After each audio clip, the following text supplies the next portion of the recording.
하나님이 만드신 모든 피조물은 하나님의 각각 자기 스타일의 영광을 위해 창조됩니다. 그래서 하나님이 만드신 각 종, 속, 과, 그 종류에 따라서 영광의 스타일을 달리하지만 목적은 영광이에요. 그래서 그 영광을 위해서 기능화되어 있습니다. 기능화. 하나님이 만드신 이 창조물의 기능화는 시간과 함께 때로는 역기능화될 때가 있어요. 하나님이 만들어 주신 우리의 몸이 역기능화되면 우리는 의사에게 데리고 가서 우리는 치유됩니다. 의사는 다시 우리의 기능화 시켜주고 다시 도돌려주죠. 그리고 우리가 만드는 어떤 기계나 어떤 물건에 대해서 역기능화되면 우리는 수선공 또는 수리기사한테 맡겨서 그 기능을 다시 회복시키게 됩니다. 예루살렘에 있었던 성전, 1세기 당시 예수님 당시에 있었던 그 성전이 기능을 상실한 때가 있었어요. 소위 헤롯 성전이라고 이 기능을 잘 못하게 되므로 성전의 주인 되신 예수께서 그 성전을 다스리신 그때 책망하시고 다시 재건하신 이 기사가 오늘 본문에 소개됩니다. 지난 주일에 나눈 말씀은 우리 1절로 11절에 근거한 말씀으로 예수님께서 왕의 승리의 입성, 예루살렘으로 승리의 입성하실 때 나귀 타고 가셨다. 예수님을 통해서 신정왕국을 세우시는 가장 첫 번째의 특징 중에 하나는 나귀 타고 입성하셨다는 거. 거기서 우리는 하나님 나라는 은혜의 나라인데 이 은혜를 얻기 위해서 가장 첫 번째 겸손. 우리 예수님이 만드신 그 하나님 나라 신정왕국의 첫 번째는 겸손한 나라입니다. 신정왕국의 왕 되신 그리스도의 성품은 겸손한 성품이었다.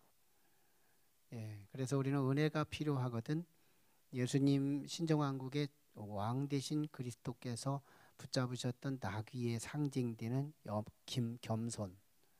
은혜가 필요하거든 세 가지 조건. 첫째도 겸손, 둘째도 겸손, 셋째도 겸손. 겸손하면 은혜가 임합니다. 하나님 나라는 은혜의 나라죠. 그래서 그 은혜를 잊기 위해서 먼저 겸손을 챙기는 거예요. 두 번째는 무리들을 통해서 얻은 교훈이었어요. 무리들은 찬송하다가 저주합니다. 우리가 가도 똑같아요. 예수님 수제자인 베드로가 가도 예수님을 노래하다가 저주했어요. 인간은 누구나 내비두면 망한다, 무너진다. 그래서 우리는 언제나 항상 늘 은혜가 필요해요. 2022년 한 해가 우리는 정말 은혜가 필요한 인생으로 은혜 앞에 내 몸을 내어드리고 은혜 받기를 사모하는 한 해가 되었으면 좋겠습니다. 오늘 말씀은 월요일에 있었던 성고난주간의 둘째 날인 월요일에 있었던 일이에요. 예수님께서 예루살렘 성전, 즉 헤롯 성전에 들어가셔서 성전을 소위 숙청 또는 숙정하신 사건이 여기에 소개되고 있어요. 예수님의 이런 성전 숙청 사건은 두 번 있었습니다. 예수님 사역 초기에 한 번 있었고 오늘 예수님 사역의 마지막 주간에 한 번 또 있었는데 오늘 본문이 마지막 주간에 있었던 숙청 사건이에요. 이것을 굳이 이것을 처음 것과 나중 것, 이 숙청 사건을 구별을 하라면 이런 구별입니다. 예수님 공생의 초기에 있었던 성전 숙청 사건은 하나의 경고성 예언에 해당된다면 오늘 본문 예수님 마지막 주일에 있었던 이 숙청 사건은 심판과 책망의 말씀에 해당이 되는 거예요. 그러니까 언제나 성경의 그 프레임, 성경의 큰 구속사의 틀 자체가 그냥 뜬금없이 죄 짓는 현장에 들어가서 심판하는 게 아니고 먼저 경고가 있어요. 지적이 있어요. 깨달음이 있어요. 그리고 시간을 줘요. 기다려줍니다. 농부가 씨를 뿌리고 기다리듯이 기다림이 있어요. 그리고 마지막에 심판이 있어요. 이 구조를 갖고 성경의 구속사를 다루게 돼요. 네, 그런 의미에서 예루살렘 성전이 예수님 사역 초기에 경고성 예언이 있었고, 또 오늘 마지막 주간에 있었던 이 성전의 숙청 사건을 통해서 이미 심판하시는 그런 메시지로 서게 됩니다. 우리가 예루살렘 성전의 심판사를 다루기 이전에 성전의 발전사, 성전이 어떻게 여기까지 왔나 하는 부분을 가볍게 먼저 이해하는 것이 필요해요. 성전의 출발은 솔로몬 성전부터 시작해요. 솔로몬 성전.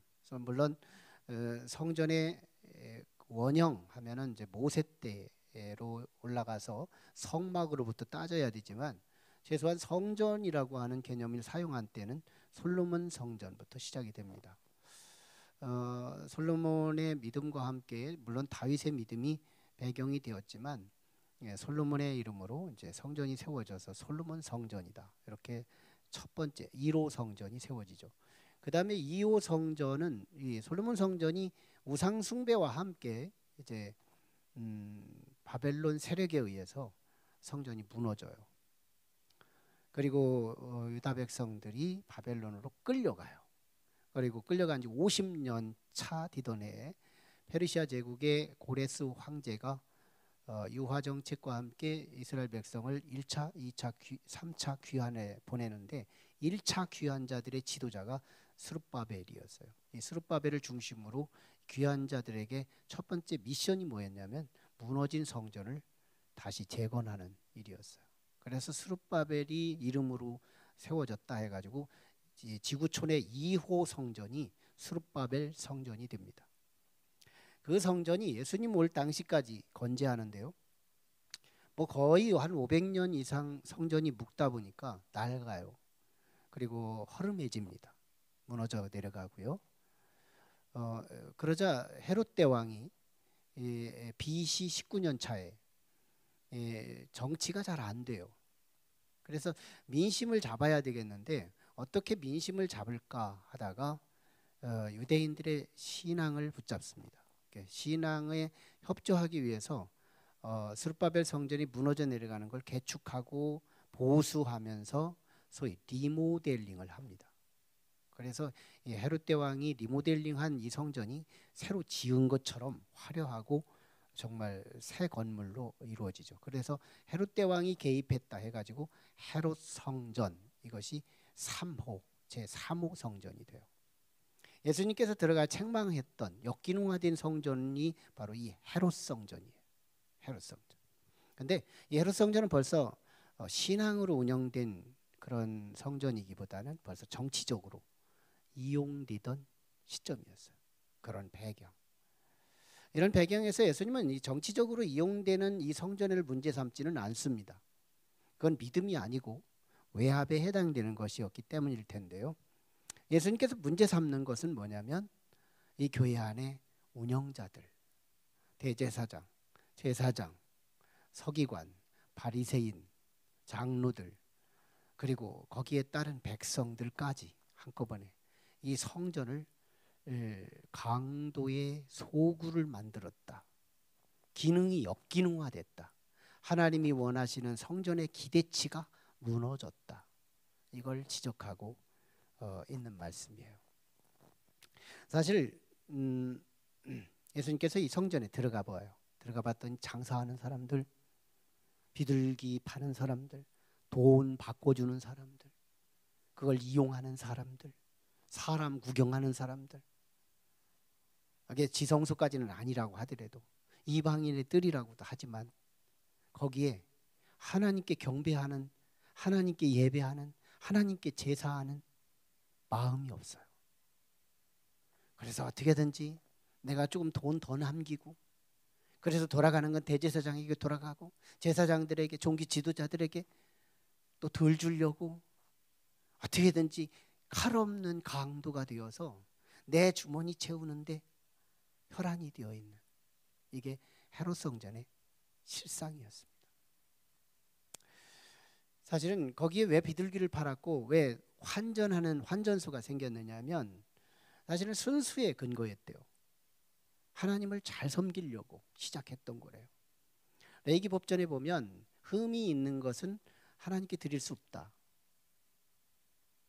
이런 법전이 있는 거예요. 신명기에도 기록이 되어 있고.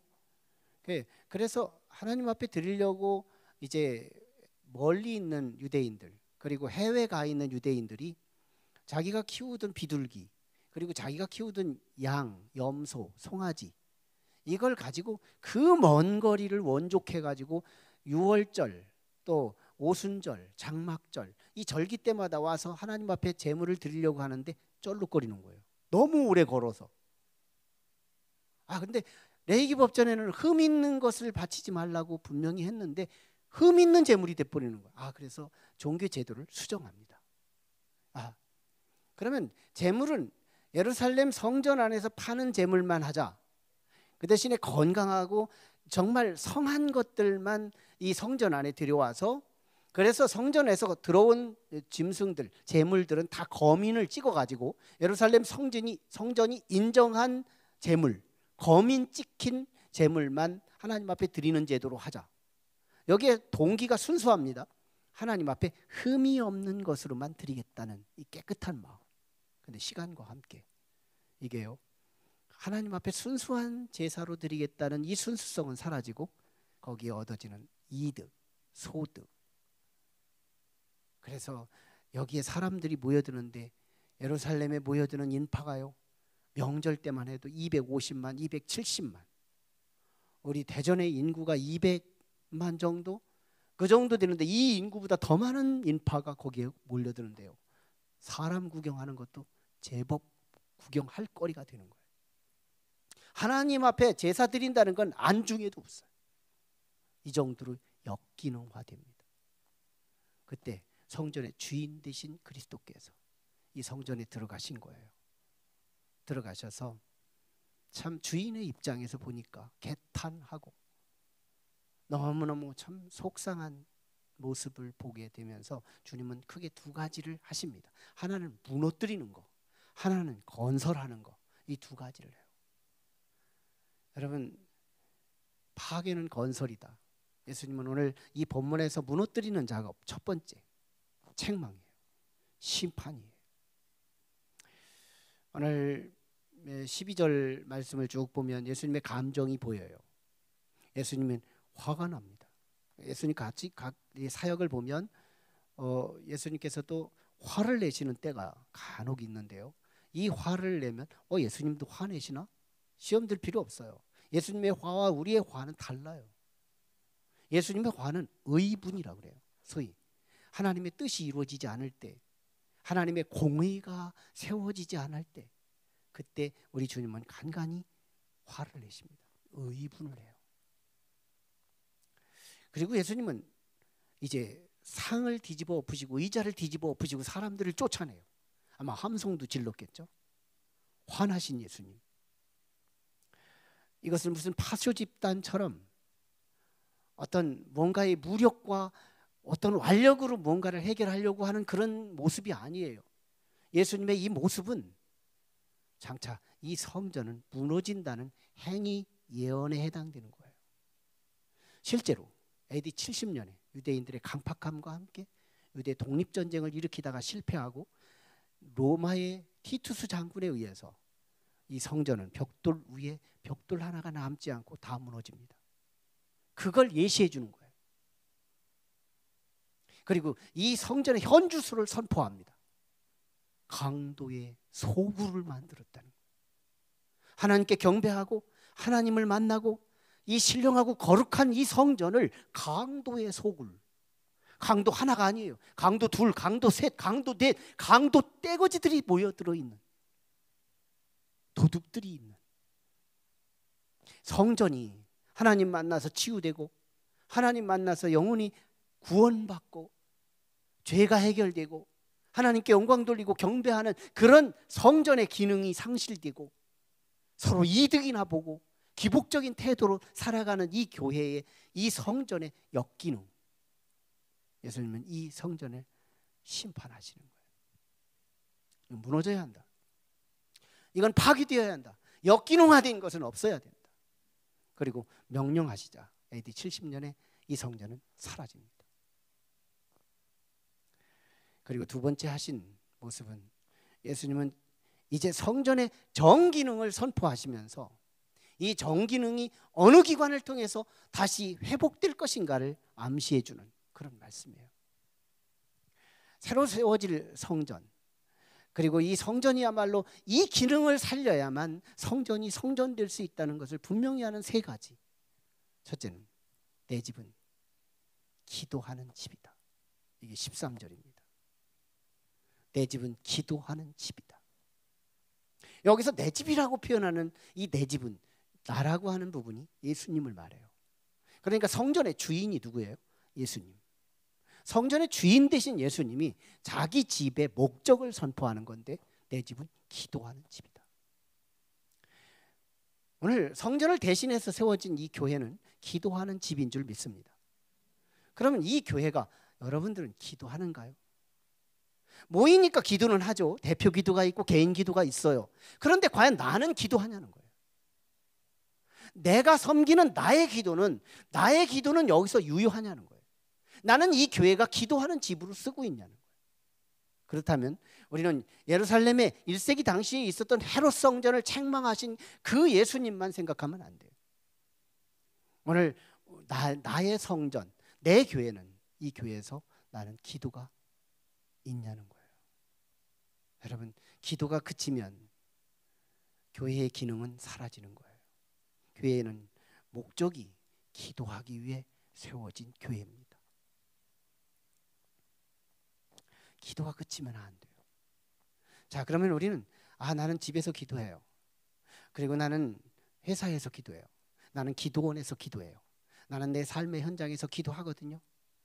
이렇게 핑계대는 사람은요, 기도하라고 권면하는 사람의 입 틀어막기 위한 수단일 뿐이에요. 결코 그 기도는 우리 주님에 합당하지 않을 거예요. 우리는 현장의 기도를 무시하는 게 아니에요. 최소한의 이런 기도는 필요합니다. 나는 성전 기도를 유효하고, 그래서 성전 기도를 나는 분명히 유효시키면서, 그리고 황급한 상황에 가정에서도 기도하고 직장에서도 기도하고 삶의 현장에서도 기도한다면 그 기도는 유효할 거예요. 그 기도는 주님께 한번 물어보십시오. 나는 성전 기도는 없고요, 삶의 현장 기도는 있습니다. 책망부터 먼저 들어야 될걸요. 왜? 이 자기 성전의 기능을 역기능화시키고 무슨 삶의 현장에 기도가 있는 거예요. 저는 우리 가정에 골방을 만들고 우리 가정에 기도처를 만들으라고 권면하는 사람이에요. 그러나 분명한 것은 내 성전 기도는 있냐는 거예요. 이 성전 기도. 그래서 어떤 사람은 시간이 없대요. 새벽에도 시간이 없을까요? 잠 때문에 안 된다는 거예요. 그러면 저녁에는 없을까요? 저녁에는 또 바빠서 안 된다는 거예요. 그러면 휴일이면 안 될까요? 휴일도 안 돼요. 어디 시장 보러 가야 하니까요. 그렇다면 더 양보해요. 우리는 예배 시간에 10분만 일찍 오면 안 될까요? 그것도 안 되겠대요. 자, 성전 기도는 어떤 핑계로도 대체할 수 없어요. 우리는 예배 시간에 10분만 전에 와서 먼저 하나님 앞에 에베네셀 감사 기도드리고, 그리고 오늘 주실 말씀을 한번 읽어요. 그리고 말씀을 읽고 이 말씀에 대해서 내가 깨달을 수 있도록 하나님 말씀의 은혜를 주세요. 그리고 하나님 앞에 기도합니다. 이 말씀을 전하는 주의 종을 마음껏 축복해요. 저는 지금 축복받기를 원하는 거예요. 여러분들이 축복하는 기도를 받고 싶어요.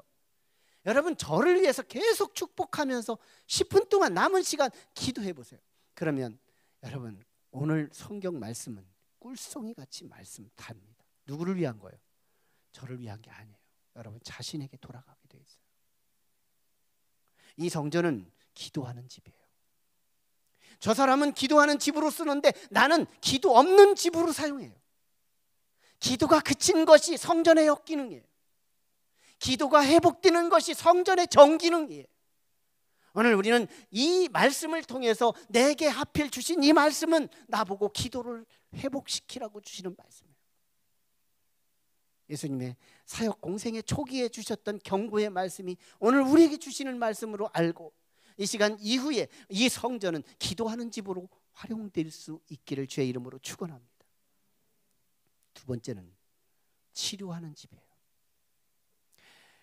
성전의 14절에 보니까 벌써 거기에 맹인들이 따라 들어왔고요. 그리고 저는 사람들이 따라 들어온 거예요. 평상시 같으면 예루살렘 성전에는요, 이런 몸에 흠이 있는 사람들이 못 들어오도록 돼 있었어요. 그런데 그들이 들어오니까 대제사장들이 벌써 막 감정이 상해 있어요. 그런데 예수님이 그들을 환대해 주는 거예요. 그들 앞으로 가자, 그들이 예수님 앞으로 다가오는 거예요. 그러자 예수님께서 만지고 그들의 눈을 띄워주시고 앉은 뱅이들을 일으켜 주시는 일이 일어나는 거예요. 이 성전에서 성전에 들어올 수 없는 사람들을 그들을 환대해주고 그들을 품어주고 그들을 회복시켜주시고 그들을 치유해 주시는 거예요. 그러자 대제사장들과 서기관들이 이상하게 보면서 저게 정당한 거 맞습니까? 이렇게 물어요. 맞습니다. 성전은 치료하는 기관이에요.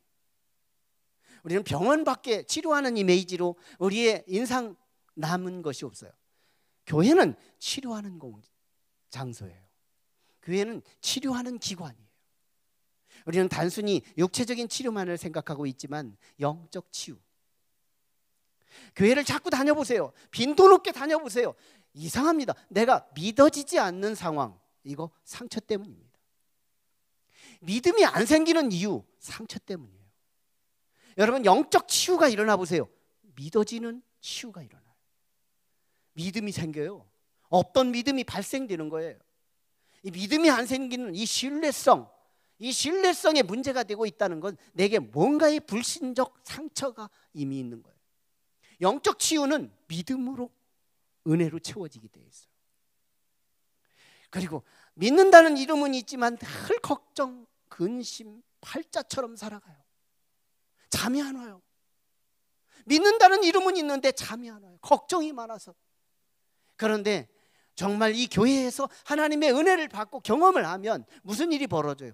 샬롬, 평안으로 바뀌어요. 단잠이 와요. 머리가 땅에 닿자마자 잠이 와요. 숙면. 치유 때문에 그래요. 정신적 치유, 마음의 치유. 이것은 치유의 자리예요. 때로는 육체도 치유돼요. 육체도 치유돼요. 우리 성가대 한 권사님 중에 한 분이 내일 수술해요.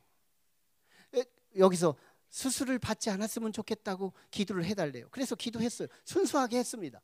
근데 그 다음날 의사 선생님한테 갔더니 수술하지 말자고 제안을 받는 거예요. 그래서 수술비를 대신해서 피아노로 기증한 적이 있어요. 한 성도님은요, 예배드리다가 저는 할렐루야 손 들으라고 하는 적이 없는데 그분이 이상하게 할렐루야하고 손을 들었는데 50견이 치유돼요. 이런 일들은 잃어버려서 그렇지 너무너무 많아요. 성전은 치유하는 자리예요. 교회는 치료하는 기관이에요. 여기서 치료를 경험하지 못한다면, 오직 의사에게만 치료를 위임한다면 우리는 역시 우리의 지식이 부족해진 거예요. 사실은 더 나아가서 의사들이 치료한다고 하지만 사실 본질적으로 따지면 치료의 조건만 갖출 뿐이지 치료하는 게 아니에요. 사실은 치료는 성전에서 이루어집니다. 법정정 판사가 이는 석방이라고 하는 방망이가 두드려지는 순간 그 뒤에 간수들이 옥문을 열어요. 그리고 밖으로 나갑니다. 마치 이 교회에서 저 사람 치유하고 하나님이 선포를 하시면 의사가, 기술이 없는 의사도 그들을 치료해줘요. 아무리 기술이 좋은 사람도 하나님이 저는 치료할 수 없음 한번 성전 하늘 지성소에서 선포하시면 명의도, 어제까지 고치던 그 질병도 오늘 고칠 수 없게 되는 거예요. 치료는 오직 하나님에게서, 치료는 오직 교회에서, 하나님의 성전에서 시작된다는 거예요.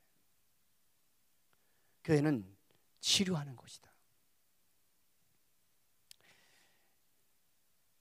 어느 충북 영동 지역의 한 감리교회에서 있었던 일이에요.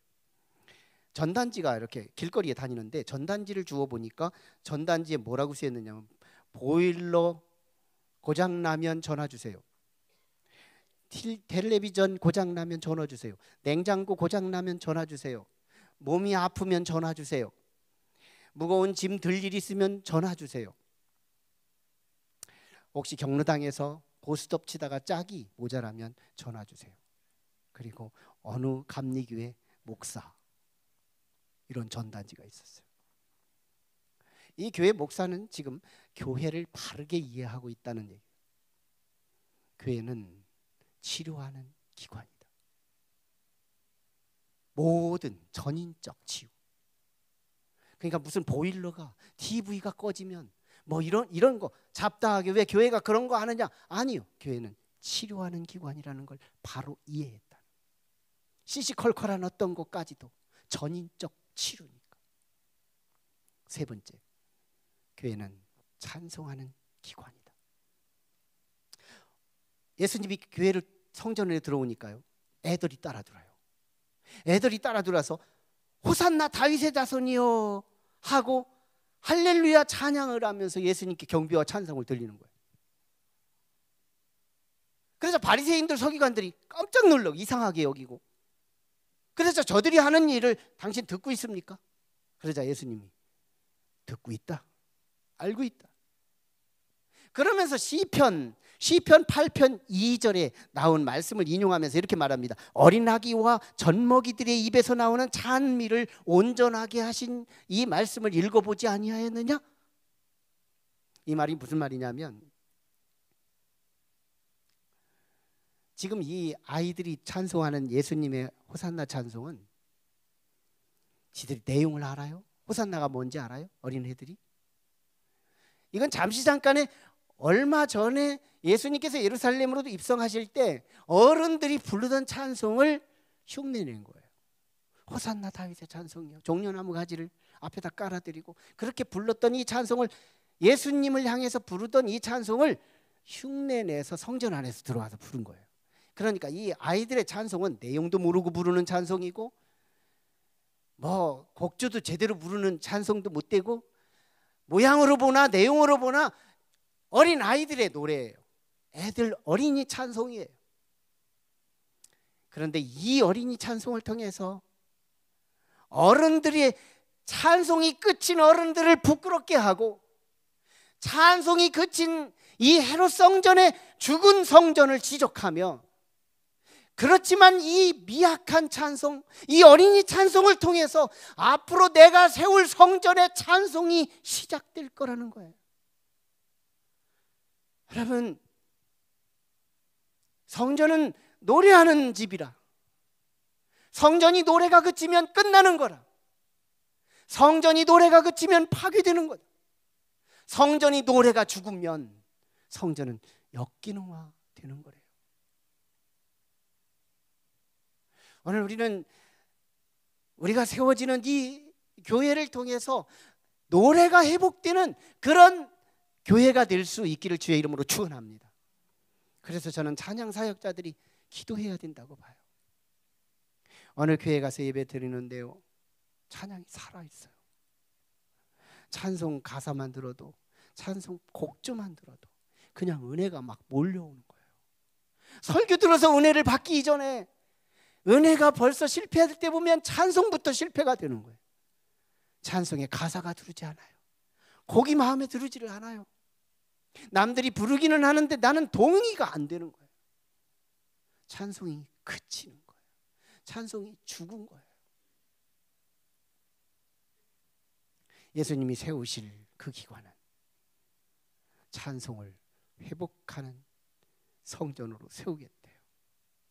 자, 이 세 가지를 예수님은 두 기관에 대신합니다. 헤롯 성전을 폐기하고, 그래서 AD 70년에 무너져요. 그리고 예수님이 세우실 두 기관, 첫째, 교회입니다.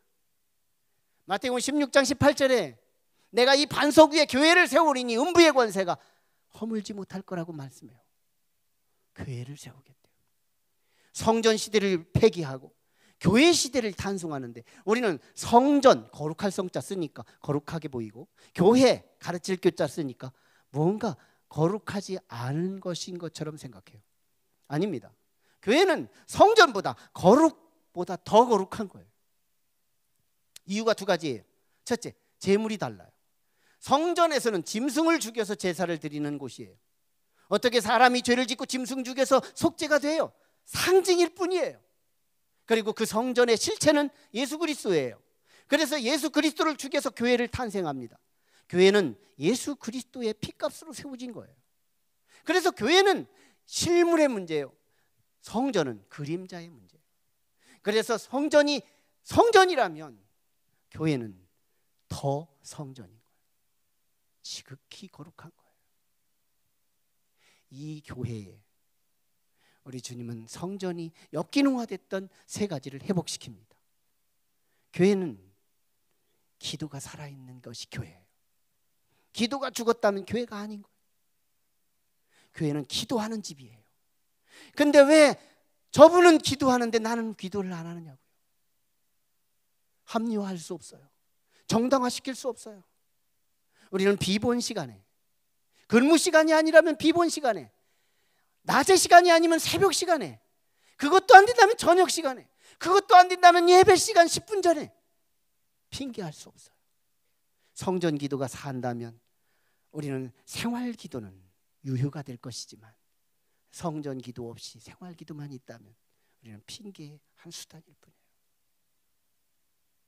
기도는 하나님과 소통하는 거예요.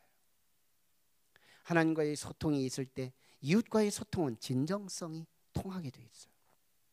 아무도 안 보는데 하나님하고 소통이 된다면 이웃과의 진정성은 확인할 필요도 없어요. 두 번째는 치료하는 교회예요. 우리 교회는 치료하는 사역자들로 파송될 수 있기를 원합니다. 먼저 내가 하나님에게 치유받고 영적 치유, 마음의 치유, 육체의 치유, 환경의 치유를 우리가 먼저 경험하고 이제는 세상에 나가서 치유 사역자로 살아가는 거예요. 의사에게만 맡긴 게 아니고 그리스도인에게 맡겨진 치유 사역.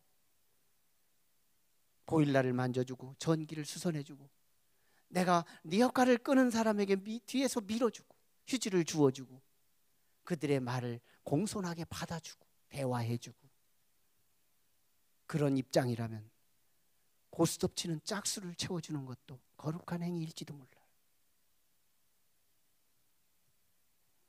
마지막엔 찬송입니다. 교회가 찬송이 살 때 우리는 하나님이 이곳에 임재하실 거예요. 기도, 치유, 찬송. 이것이 예수님께서 세우시는 교회 제도였어요. 원형의 교회였어요. 그렇다면 주님께서 이제 실현하시고자 헤롯 성전을 폐기하시고 다시 세울 두 번째 기관은 우리 몸입니다. 그리스도인이에요. 우리는 예배를 통해서 하나님이 내게 임재해요. 그리고 임재하는 내 옆에 앉는 것이 아니에요. 하나님이 내 옆자리에 앉으시는 분이 아니에요. 하나님이 내 안에 들어오십니다. 야, 네가 기능화되었으니, 네가 성전이 되었으니 내가 네 속에서 살겠다. 주님이 내 속에 쑥 들어오셔서 나의 주인이 되시고 나를 운전하기 시작해요. 예배 속에서 일이 일어나는 거예요. 예배의 신령함과 예배의 사건은 하나님을 모시는 사건이 되는 거예요. 그래서 우리는 진짜 그리스도인이 되어서 이제는 또 다른 성전이 개인화됩니다. 하나님을 모신 몸. 그래서 우리는 밥만 먹고 살지를 않아요. 하나님을 모신 몸은 하나님의 말씀이 근본적 양식이 돼요. 하나님을 모신 몸. 그래서 우리는 육체로만 살지를 않아요. 그래서 하나님을 모신 성전된 그리스도인의 몸은 세 가지 기능이 살아야 되는데 첫째가 기도하는 몸이에요. 변함없는 기능이에요. 그리스도인의 몸을 가지고 기도가 없다면 그리스도인이 될 수가 없어요. 그리고 우리는 치료하는 치료사예요. 그리스도인은 사회를 치료하는 치료사, 그리스도인은 가정을 치료하는 치료사, 그리스도인은 직장을 치료하는 치료사로 가는 거예요. 내가 먼저 성전에서 예배드리며 치유받고 그리고 남들을 치료하는 치료사로 파송해 가는 거예요. 우리는 치료사예요. 이제는 치료사로 세상에 나가는 거예요. 그리고 우리는 찬송이 흘러가야 돼요. 그리스도인의 삶 속에 유행가만 흘러가거나 어느 하늘부터 찬송이 올 수도 노래가 안 나와요. 찬송이 그쳤어요. 벌써 이건 회개해야 할 몸인 거예요. 역기능화된 거예요. 헤롯 성전을 향하여 진노하신 주님이 책망할 수밖에 없는 몸이에요. 찬양하라 내 영혼아, 찬양하라 내 영혼아, 내 속에 있는 것들아 다 찬양하라. 감사하라, 기뻐하라. 내 속에서 나도 모르게 콧노래가 흘러오고 나도 모르게 찬송의 18번지가 생기고 이게 이루어지고 있다면요, 헤롯 성전을 폐기하신 주께서 내 몸 성전을 회복하시고 나를 향하여 기대하고 계시다는 거예요. 헤롯 성전을 폐기하신 주님이 오늘 우리 높은 뜻 교회를 세우셨어요.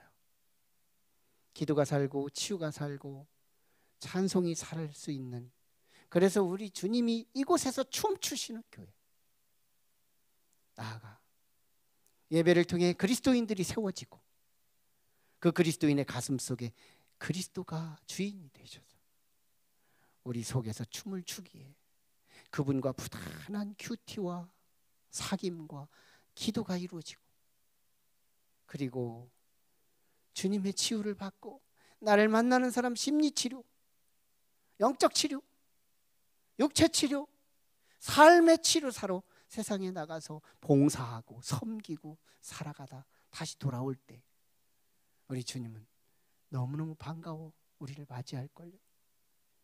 그리고 내 삶의 문화가, 노래가 흘러나와요. 이상합니다. 주님의 노래가 그치지 않아. 그 사람이 이 세상에서 미미한 천국을 누리다가 우리가 죽는 날은 대박치는 날이에요. 왜?